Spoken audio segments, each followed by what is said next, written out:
오늘 하나님께서 우리에게 주신 말씀 사도행전 9장 26절에서 31절까지 말씀 함께 보시겠습니다. 사도행전 9장 26절에서 31절까지 말씀입니다. 사울이 예루살렘에 가서 제자들을 사귀고자 하나 다 두려워하여 그가 제자됨을 믿지 아니하니 바나바가 데리고 사도들에게 가서 그가 길에서 어떻게 주를 보았는지와 주께서 그에게 말씀하신 일과 다메섹에서 그가 어떻게 예수의 이름으로 담대히 말하였는지를 전하니라. 사울이 제자들과 함께 있어 예루살렘에 출입하며 또 주 예수의 이름으로 담대히 말하고 헬라파 유대인들과 함께 말하며 변론하니 그 사람들이 죽이려고 힘쓰거늘 형제들이 알고 가이사랴로 데리고 내려가서 다소로 보내니라. 그리하여 온 유대와 갈릴리와 사마리아 교회가 평안하여 든든히 서가고 주를 경외함과 성령의 위로로 진행하여 수가 더 많아지니라. 아멘. 지난주와 지지난주 두 주에 걸쳐서 우리가 빌립 집사죠. 빌립 집사의 이야기를 보았습니다. 사마리아에 가서 복음을 전하던 모습, 그리고 주의 사자가 인도하심을 따라서 가사로 내려가는 길을 내려가다가 이디오피아 내시를 만나서 복음을 전하는 이야기를 보았어요.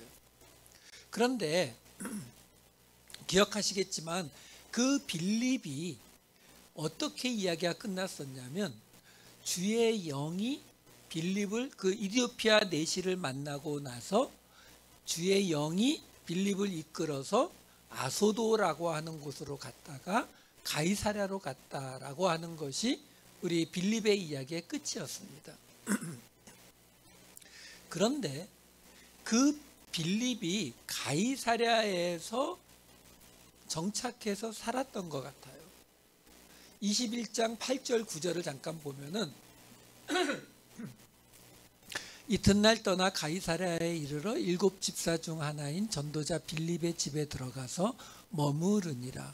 그에게 딸 넷이 있으니 처녀로 예언하는 자라. 이 사도 바울이 3차 여행을 다 마치고 돌아올 때 가이사랴, 여기가 항구거든요. 항구에서 내려서 빌립의 집에 머물렀는데 그에게 딸 넷이 있었다는 것으로 봐서 이곳에 정착해서 살고 있었던 것 같아요. 왜 제가 이 말씀 드리는지 아시죠? 지난주에도 잠깐 말씀드렸지만 지금 이 이야기가 어떻게 진행되고 있는 이야기인가를 말씀드리려고 하는 거예요. 우선 잠깐 이야기를 먼저 들어가면서 설명을 드릴게요. 오늘 이 사도 바울의 이야기가 드디어 등장을 하는데 이 사도 바울의 이야기는 이렇게 시작이 됩니다. 사도행전 9장 1절과 2절 말씀. 사울이 주의 제자들에 대하여 여전히 위협과 살기가 등등하여 대제사장에게 가서 다메섹 여러 회당에 가져갈 공문을 청하니 이는 만일 그 도를 따르는 사람을 만나면 남녀를 막론하고 결박하여 예루살렘으로 잡아오려 하려 함이라. 자, 여기에요. 지금 한글 성경에는 번역이 안 돼 있지만 전체적으로 우리 한글 성경이 이 문장의 맨 앞에 있는 접속사를 거의 번역하지 않아요. 여기도 그러니까 그러나라는 접속사가 들어가 있거든요. 무슨 말이냐면 앞에서 빌립이 그렇게 그 광야길, 사람이 살지 않는 가사로 가는 길을 가서 만나서 그렇게 해서 이디오피아 내시를 만나서 복음을 전하고 주의 영의 그 이끄심을 따라서 아소도를 거쳐서 가이사랴로 갔다. 이 이야기가 바로 앞에 있었어요. 그런데 그러나 사울은 여전히 위협과 살기가 등등해서 성도들을 죽이려고 잡아가려고 하고 있었다. 이게요 8장 1절에 보시면은 8장 1절에도 그렇게 나와 있었어요. 사울은 그가 죽임당함을 마땅히 여기더라. 이 바로 앞에 뭐가 있었어요? 스데반이 돌에 맞아 죽으면서 하나님과 예수님을 보고 그리고 그 자기를 죽이는 자들을 용서해달라는 그 기도를 하는 장면이 바로 앞에 있었어요. 근데 여기에서도 똑같이 접속사가 있어요. 그래서 스데반이 그렇게 죽으면서 자기를 죽이는 자들을 놓고 기도하면서 죽었는데, 그러나 사울은 그가 죽임당함을 마땅히 여기더라. 자, 여기서 왜 이 그러나라는 이야기가 들어가 있다고요? 지금 이 모든 이야기가 가이사랴로 모이고 있다라는 것을 보여주는 거예요. 예루살렘에서 스데반이 그렇게 복음을 전하다가 죽임을 당했다. 그러나 사울은 계속 그것을 당연히 여겼다. 그러는 와중에 빌립은 또 저 사마리아도 가고 가사로 내려가는 길을 다니면서 복음을 전했는데, 그러다가 그가 가이사랴로 갔다. 그러나 사울은 계속 죽이려고 하고 있더라. 그런데 어떻게 된다고요? 9장 30절로 가면, 이 사울의 이야기가 끝나는 곳에 가면 뭐라고 나와요? 형제들이 알고, 이제 사울이 회심하고 복음을 전하고 있다가 그를 죽이려는 사람들이 많아지니까 형제들이 알고 가이사랴로 데리고 내려가서 다소로 보내니라. 왜요? 다소는 멀거든요. 지금의 터키 남부 지역이에요. 그러니까 가이사랴에서 배를 타고 다소로 보낸 거죠. 그런데 이 대목에서도 누가는 지금 가이사랴로 데리고 내려갔다, 이렇게 말하고 있는 거거든요. 그리고 다음 주에는 누가 나와요? 드디어 베드로가 등장을 합니다. 그 베드로가 다음 주에 나오는 이야기는 욥바에 있었다.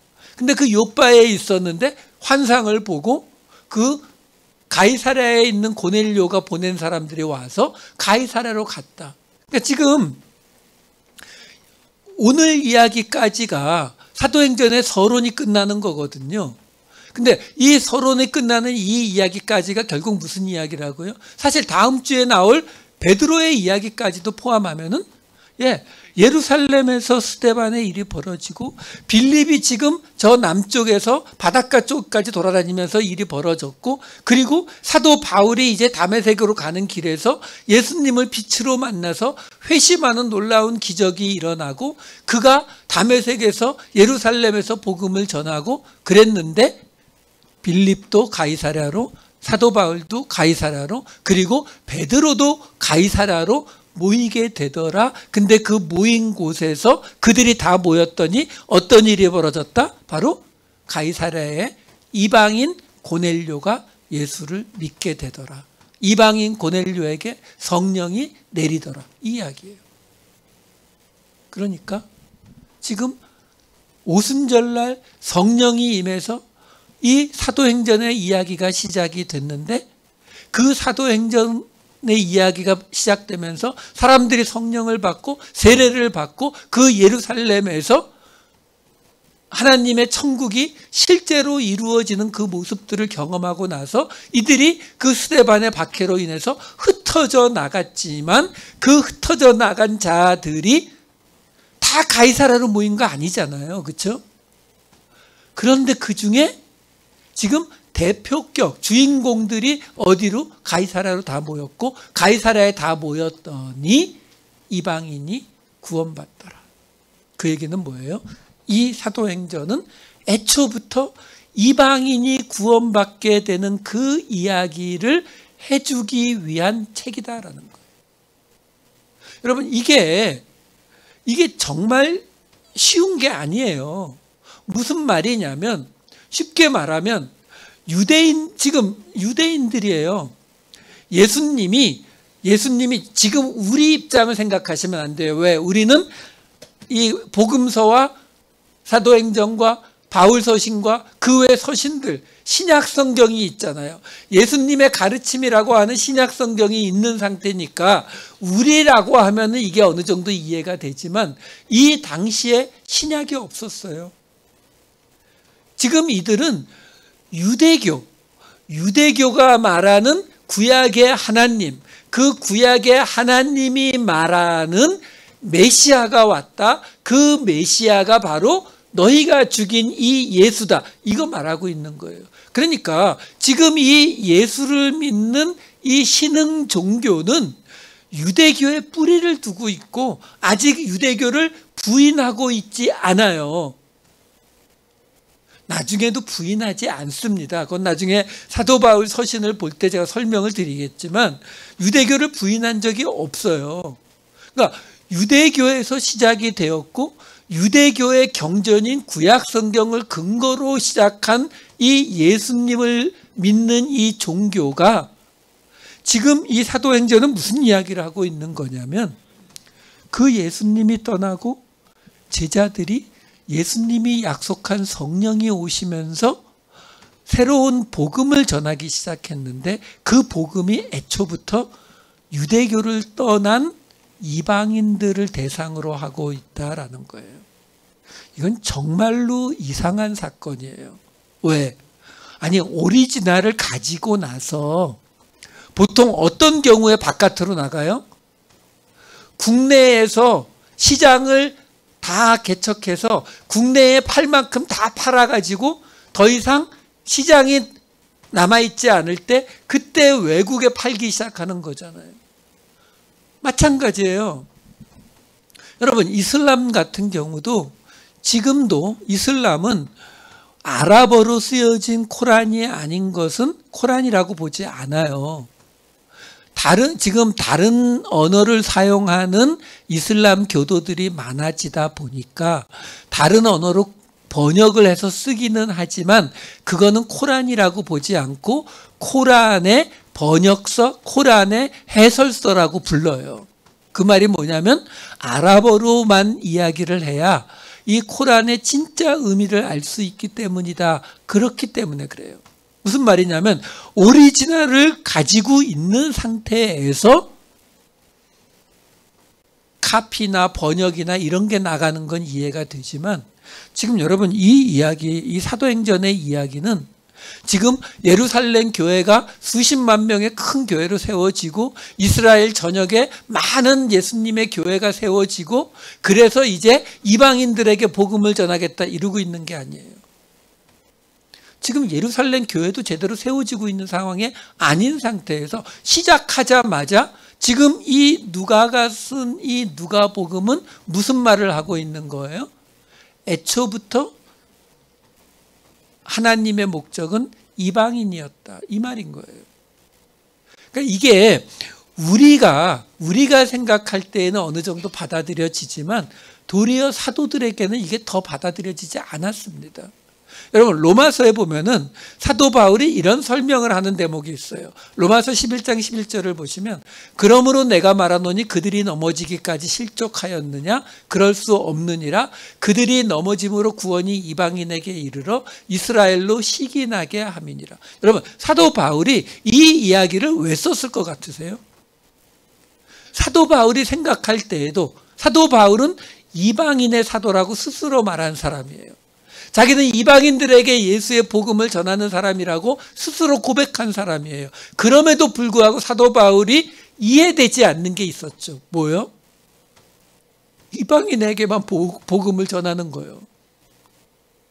아니 이게 구약을 바탕으로 시작된 종교인데 그 구약이 말하고 있는 이스라엘, 내 형제, 내 고륙들 그들은 어떻게 하는 건지 이해가 안 되는 거예요.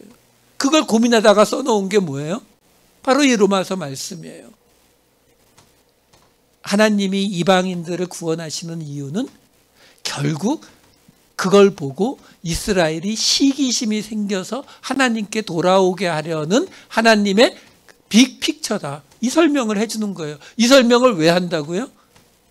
유대인들이 이해가 안 되니까.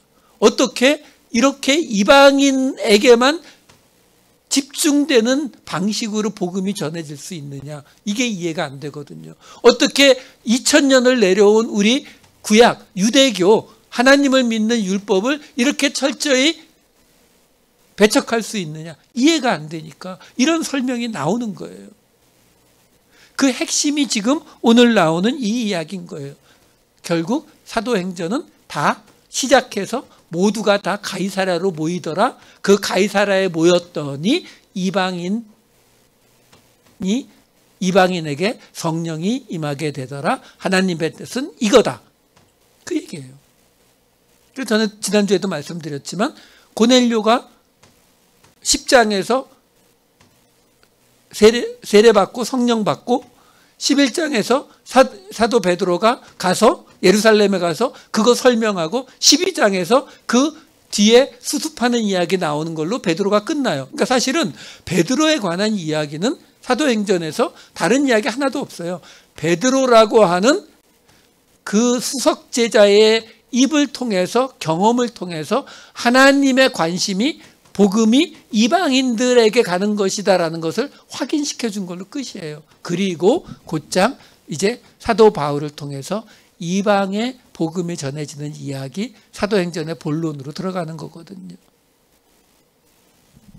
그렇기 때문에 이 이야기, 사도행전은 가이사랴로 모여지는 이방인에게 복음을 전하는 이야기다. 이 이야기예요. 자,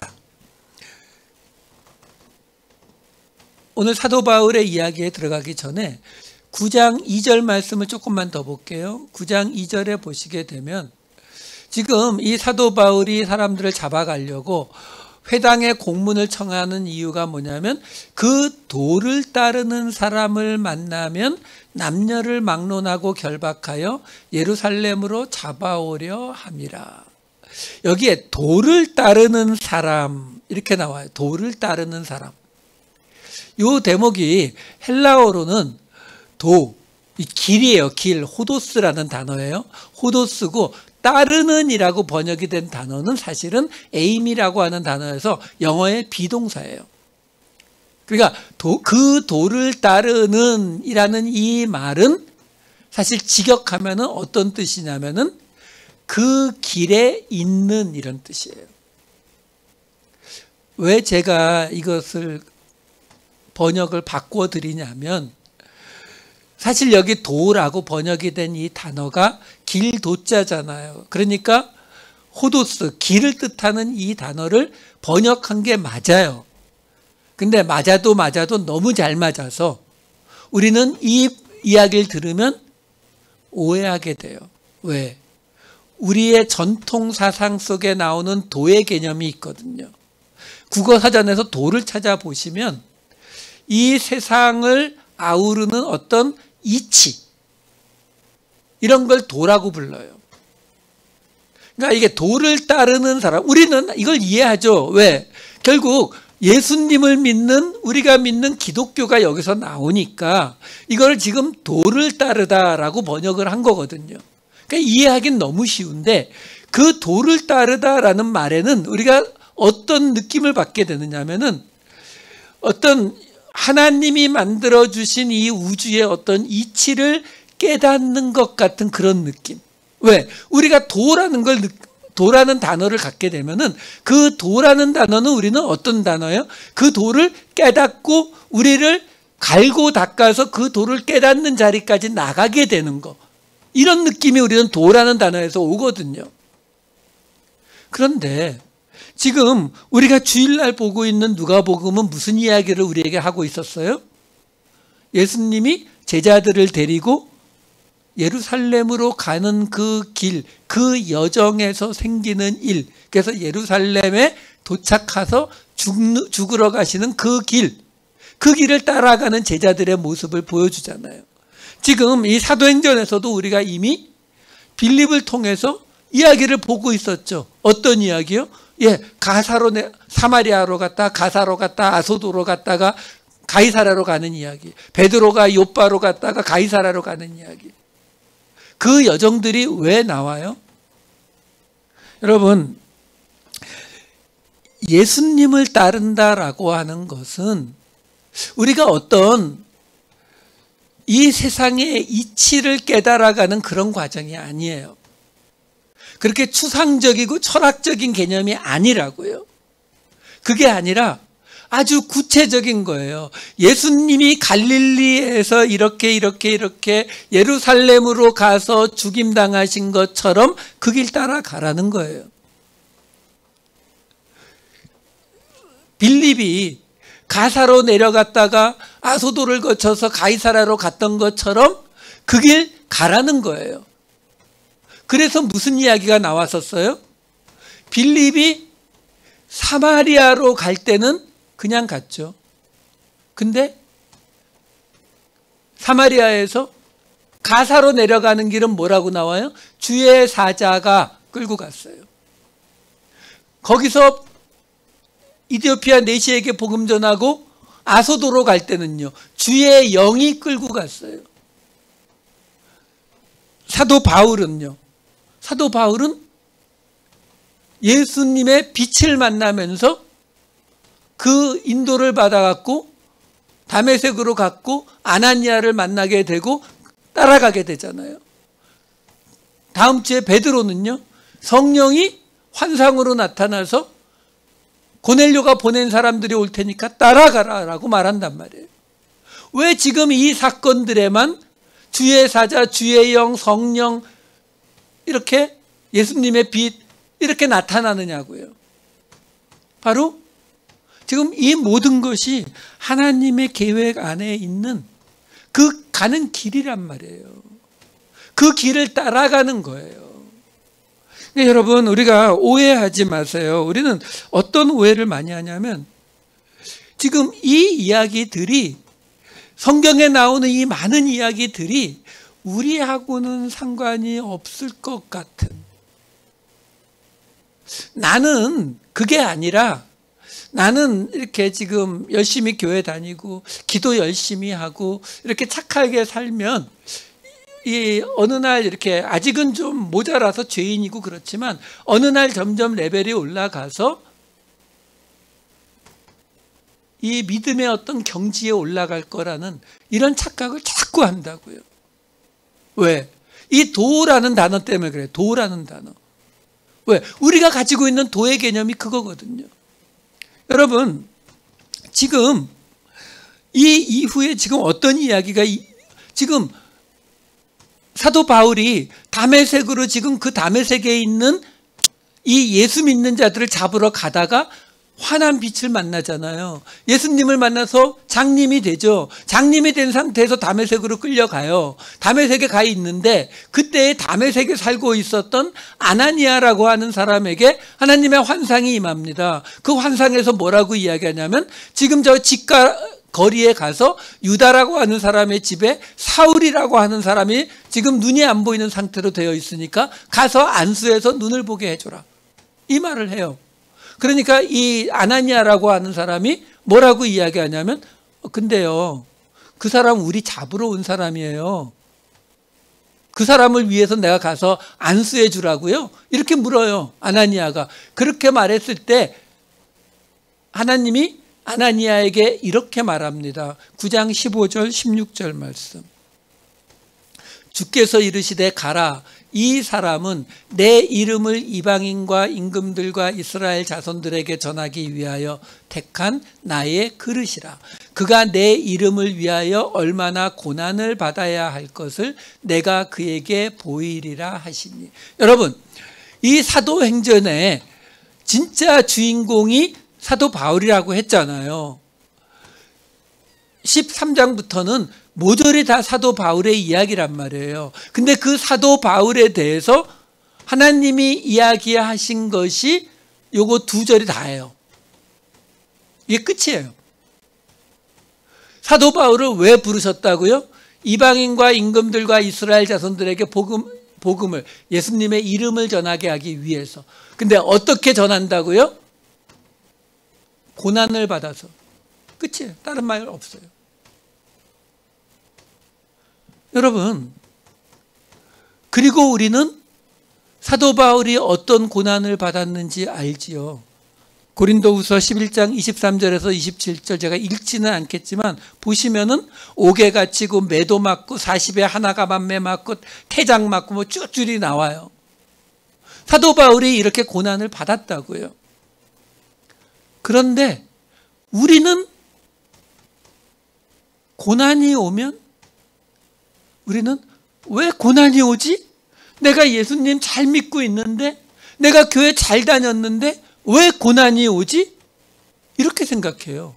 어떤 분들은 심지어 고난을 받는 사람을 놓고 죄를 지어서 하나님을 잘 안 섬겨서 고난을 받는다라는 말도 해요. 아니 그러면 사도 바울은 처음 많은 고난을 받은 게 그가 하나님을 잘 섬기지 않아서요? 하나님을 잘 믿지 않아서요? 그가 헌신이 모자라서 그 고난을 받았어요? 아니라니까요. 베드로후서에서는 뭐라고 이야기합니까? 베드로후서 4장 12절에 뭐라고 말해요? 연단하려고 오는 불시험을 이상한 일 당하는 것 같이 이상히 여기지 말라잖아요. 왜요? 예수를 믿는다라는 것은 어떤 특별한 게 아니에요. 예수님이 가신 그 길을 그대로 따라가는 거예요. 그 길을 그대로 따라가는 거니까 그 말은 뭐예요? 예수님이 오르막을 걸어갔던 길은 우리도 오르막인 거고, 예수님이 내리막길 걸어가신 곳은 우리도 내리막길 걸어가는 거예요. 예수님이 가다가 물이 없어서 고생한 곳이 있었다면 우리도 물이 없어 고생하는 길을 지나가는 거라고요. 그래서 이 이야기는 아까 9장 2절 잠깐 다시 한 번만 보여주실래요? 여기에 그 도를 따르는 사람을 만나면이라는 번역보다는 저는 말 그대로 직역해서 만일 그 길에 그 길에 있는 사람을 만나면, 어떤 길이요? 예수님이 가신 길, 빌립이 가고 있는 길, 사도 바울이 가는 길, 베드로가 가는 길, 그 길을 위에 있는 사람을 만나면 잡아가려고 했다라는 거죠. 우리는 바로 그 예수님이 가신 그 길을 그대로 따라가는 사람이에요. 자꾸 나에게는, 우리에게는 예외가 될 거라고 생각하지 마세요. 물론 예수님의 제자들이 고난받은 건 다 맞지만 나는 아닐 거야. 아니요. 복음은 우리의 고난을 통해서만 전해집니다. 다른 길도 있을 수 있을 거라고 생각하지 마세요. 제발요. 우리는 자꾸 그 생각을 한다니까요. 다른 사람들은 높이 올라가는 것은 안 된다고 예수님이 낮은 자리로 내려가라고 하지 않았느냐라고 하지만, 나는 높이 올라가도 큰 문제 안 일으킬 거라고 생각을 해요. 나는 높이 올라가도 교만해지지 않을 거고, 나는 높이 올라가도 죄짓지 않을 거라고 생각한다고요. 그러니까 하나님, 나는 높이 올려주세요. 우리 그렇게 맨날 기도하고 있잖아요. 아니라고요. 우리는 그 길을 똑같이 걸어가는 사람들이에요. 그래서 그 다음 이야기는 그 사도 바울이 다메섹으로 가는 길에서 그렇게 눈이 멀었다가 아나니아를 통해서 복음을 받아들이게 됩니다. 그리고는 그 성격 어디 가겠어요? 곧장 예루살렘에서 복음을 전해요. 근데 복음을 전해도 그 승질 때문에 얼마나 과격하게 전했으면 곧장 예루살렘에 있는 사람들이 사도 바울을 죽이려 하니까 할 수 없이 다메섹에서 곧장 복음을 전했고, 그래서 다메섹에 있는 유대인들이 사도 바울을 죽이려 하니까 형제들이 탈출시켜서 예루살렘으로 보냈고, 예루살렘에 가니까 예루살렘에 있는 제자들이 사도 바울을 처음에 못 받아들였는데 바나바가 받아들였다는 게 오늘 읽은 본문이고, 근데 그 예루살렘에서도 또 그렇게 과격하게 복음을 전해서 또 예루살렘에서 사람들이 죽이려고 하니까 형제들이 가이사랴로 보냈다. 그래서 가이사랴를 통해서 다소로 갔다라는 게 이야기예요. 그 맨 마지막 끝이 이렇게 끝나요. 9장 31절. 그리하여 온 유대와 갈릴리와 사마리아 교회가 평안하여 든든히 서가고 주를 경외함과 성령의 위로로 진행하여 수가 더 많아지니라. 자, 여러분, 여기에 유대와 갈릴리와 사마리아가 나왔어요. 뭔 얘기인지 아시죠? 사도행전에만 나오는 예수님이 하늘로 올라가시면서 온 유대와 사마리아와 땅끝까지 이르러 내 증인이 되라 하는 그 명령이 있었고, 성령이 내려오면서 이 이야기가 2번 나왔잖아요. 오늘 이야기가 여기서 끝나는 거예요. 자, 그리고 여기 지금 온 유대와 갈릴리와 사마리아 교회가 이렇게 나오는데, 이 교회, 에클레시아라는 이 단어가 단수예요. 아니 지금 유대와 갈릴리와 사마리아는 각자 다 100km 이상씩 떨어진 지역들이거든요. 거기에 교회가 세워졌는데, 근데 뭐라고요? 하나라고요. 여러분, 우리가 카톨릭하고 나누어지면서 우리가 잃어버린 것들이 몇 개 있는데, 그 중에 하나가 이거예요. 이 카톨릭이라는 말 자체가 본래 헬라어로 보편 또는 공동이라는 뜻이에요. 그래서 사도 바울의 서신은 골로새 교회에 가는 골로새서, 고린도 교회에 가는 고린도서, 이렇게 딱 교회가 지정돼 있잖아요. 그런데 요한 1, 2, 3서나 베드로 전후서나 이런 책들은, 유다서나 이런 것들은 어느 교회가 지정돼 있지 않거든요. 그래서 사도 바울의 서신, 폴스 에피슬이라고 부르는 서신들 빼고 이 나머지 서신들을 뭐라고 부르냐면 카톨릭 에피슬이라고 불러요. 공동서신이라고 부른다고요. 무슨 말이냐면 본래 카톨릭이라고 하는 말 자체의 뜻이 뭐냐면 보편 또는 공동. 다시 말해서 유대와 갈릴리와 사마리아에 있는 그 교회가 뭐라고요? 하나라고요. 예수 그리스도의 한 교회라는 말이에요. 그러니까 예수를 믿는 모든 교회, 이 땅의 모든 교회는 하나인 거예요. 우리가 이게 카톨릭이 자기 로만 카톨릭이 되면서 이 카톨릭이라는 단어를 가져가 버리는 바람에 우리가 이걸 버리면서 우리는 옆에 있는 교회가 망하든 말든 우리 교회만 살아남으면 된다, 이 개념을 갖고 있어요. 아니요, 한 교회라는 거예요. 자, 그 다음에 이 9장 31절 다시 한 번만 더 보여주세요. 여기에 평안하여 든든히 서가고 이렇게 나와요. 든든히 서가고라는 말은 세워진다는 말이에요. 오이코스도메오라고 해서 집을 세우다라는 뜻이에요. 그러니까 평안히 교회가 세워졌다라는 거예요. 근데 평안했어요? 지금 오순절날 성령이 임하자마자 술 취했다고 조롱받았고, 베드로가 처음 이야기했더니 공회에 끌려가서 감옥에 갇혔었고, 그 다음에 대제사장에게 사도들이 끌려가서 옥에 갇혔고 죽이려 했고 채찍질 당했고, 그리고 스데반 죽임 당했고, 그 박해 때문에 예루살렘에서 다 쫓겨나갔고, 지금도 사도 바울은 죽이려고 다메섹으로 쫓아오고 있었잖아요. 그랬는데 뭐라고 표현해요? 교회가, 예수 그리스도의 한 교회가 평안히 세워져 갔다라고 표현한다는 거예요. 왜요? 여러분, 복음이 전파되는데 이 세상과 다른 이야기, 이 세상과 다른 복음이라는 게 전파되는데 이 세상이 할렐루야 아멘 하고 받아들이는 건 그건 복음이 아니에요. 그럴 수가 없어요. 그 말은 뭐예요? 복음은요, 교회는요, 고난이 필수라는 거예요.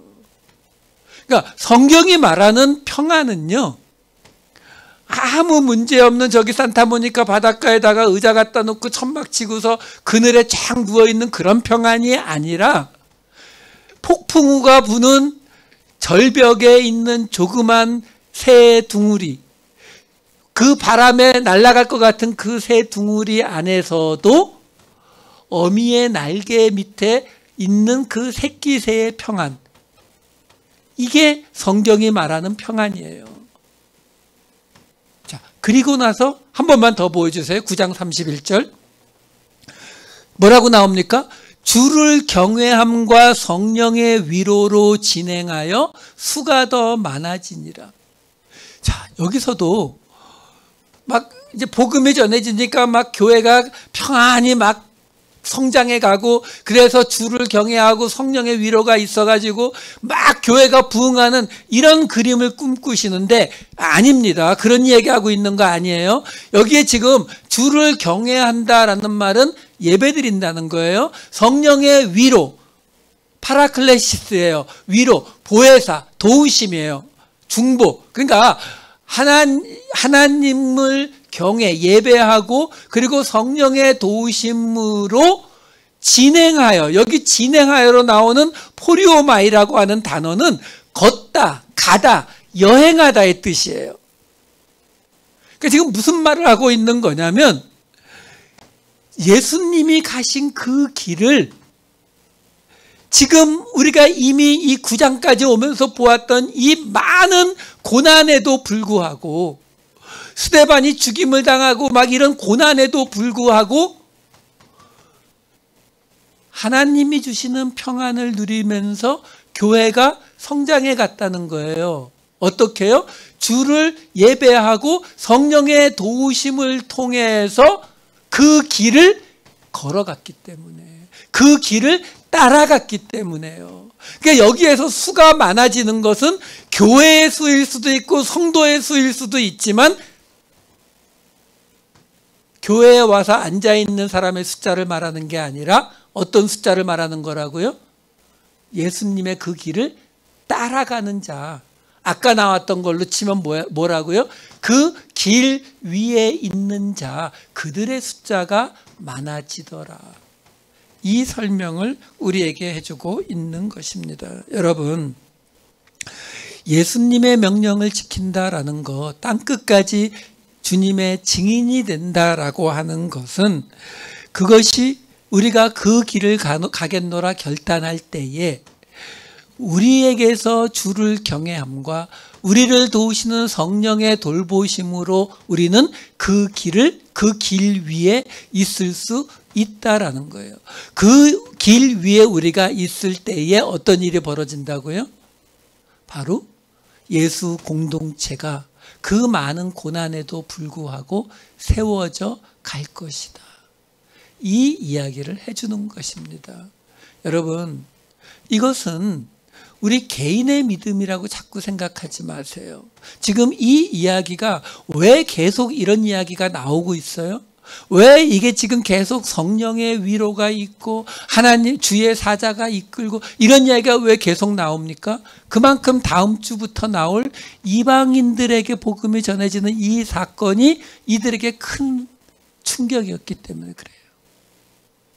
그 큰 충격을 받아들일 수 있게 하기 위해서 끊임없이 성령이 개입하고 계시는 모습을 보여주는 거예요.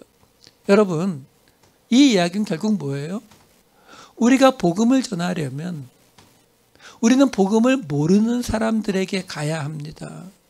복음을 모른다라는 것은 그 사람이 미국 땅에 있든지 한국 땅에 있든지 아프가니스탄에 있든지 그가 생각하는 삶의 방식과 그가 생각하는 세계관과 그가 생각하는 도덕과 윤리와 정치와 이 모든 개념이 우리와 다르다는 거예요. 더 정확히는 그들이 보편적이고 우리가 유난한 거죠. 그렇기 때문에 우리가 알고 있는 복음을 그들에게 전하기 위해서는 우리는 엄청난 고난을 받을 수밖에 없다고요. 우리가 복음을 전하는데 그들에게 고난을 받으라고 하겠어요? 우리가 고난을 받을 때에 그들에게 복음이 전해진다라는 겁니다. 이것이 오늘 우리가 다시 결단하셔야 될 부분이에요. 우리 개인적으로 본다면 우리 개인 한 사람 한 사람에게 힘들고 어려운 일들이 올 수 있거든요. 근데 그 힘들고 어려운 일들이 올 때에 이것을 내 개인적인 문제로만 받아들이는 것이 아니라 이것이 하나님께서 나를 훈련시키기 위해서 이 내 고난을 통해서 무언가 하나님의 일을 이루기 위해서 지나가는 고난으로 받아보시면 그때부터 그 일은 내 일이 아니라 하나님의 일이 된다라는 겁니다. 그렇다면 그 고난의 결과와 상관없이 우리는 내가 겪은 이 고난을 통해서 바로 이 땅에 예수 그리스도의 공동체가 예수 그리스도 하나님의 나라가 세워지는 것을 볼 수 있다라는 것입니다. 끊임없이 다시 결단하시고 넘어지더라도 다시 결단하시면서 다시 일어나시면서 예수님 가신 이 길, 빌립이 가는 이 길, 사도 바울이 가고 있는 이 길을 함께 따라가시는 저와 여러분 되시기를 우리 주님의 이름으로 축원합니다. 기도하시겠습니다. 사랑이 많으신 아버지 하나님, 하나님의 교회가 어떻게 세워져 가는지, 이 처음 세워지는 이 교회를 통한 하나님의 뜻이 무엇인지를 다시 보았습니다. 아버지 하나님, 우리가 만나는 어려움이, 오늘 우리가 겪는 고난이 가사로 내려가는 길일 수도 있고, 어쩌면 그냥 예루살렘 안에서 있는 길일 수도 있습니다. 어쩌면 모든 것을 피해서 갈릴리로 도리어 도망가고 있는 길일 수도 있습니다. 하지만 하나님, 당신께서 주의 영으로, 주의 사자를 통해, 성령을 통해 그 모든 길이 가이사랴로 모이게 하시는 것을 봅니다. 아버지 하나님, 이제 이 말씀을 의지해서 우리가 오늘 지나가는 모든 어려움과 고난들을 하나님 앞에 올려드립니다. 아버지 하나님, 우리가 왜 어째서 이 고난을 겪게 되는지 우리는 알지 못하지만 이제 이 고난들을 하나님 앞에 올려드리오니, 아버지 하나님, 우리의 부족함에도 불구하고 이 고난의 끝이 가이사랴가 되게 하여 주시옵소서. 우리로 주님 가신 이 길 위에 있는 자로서 살아가게 하여 주시옵소서. 감사드리옵고 이 모든 말씀 우리 주 예수 그리스도의 이름으로 기도하옵나이다. 아멘.